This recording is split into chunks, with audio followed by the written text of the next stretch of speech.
that his shape, while it does give good lift, it also gives a whole lot of drag. What they find is a much subtler camfer or bend in this wing is going to be what works better. Lift works like this. Air molecules, which pretty much nothing right here in this room, the air molecules aren't moving. But if you get them moving, get a lot of air molecules moving, and you're going to get damage. Two air molecules, let's say, who hit the forward edge of this wing at the exact same moment in time. One of those, let's say, one of those molecules goes above the wing while the other goes below the wing. Even though they landed at this spot at the exact same moment in time, one of them is going to take longer to travel to here.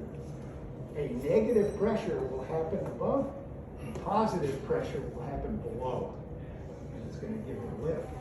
That's how lift works. Anyway, at this point, they're 2 years ahead of everybody else who's working on a flying machine simply because they did their homework. They're going to go off in 1902 with a glider built to their specifications that is going to work great. It's going to work so well that they're just going to have a great time.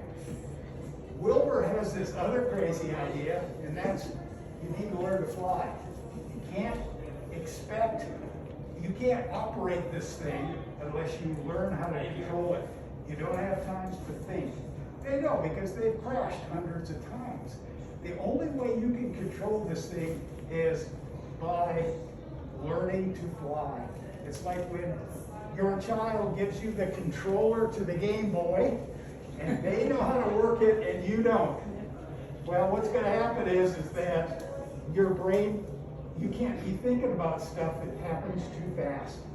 And there are people who are working on airplanes right now who are going to die because they don't know this yet. Charles Langley, for instance, the head of the Smithsonian, he's going to build a perfectly good flying machine. He's going to put a guy in it that's never flown before. He's going to explain to him how it works. And he's going to launch him off the top of a houseboat into the Potomac, literally into the Potomac, because he's going to touch something and you know what's going to happen. So the idea that you need to learn to fly is going to come from their glider experience.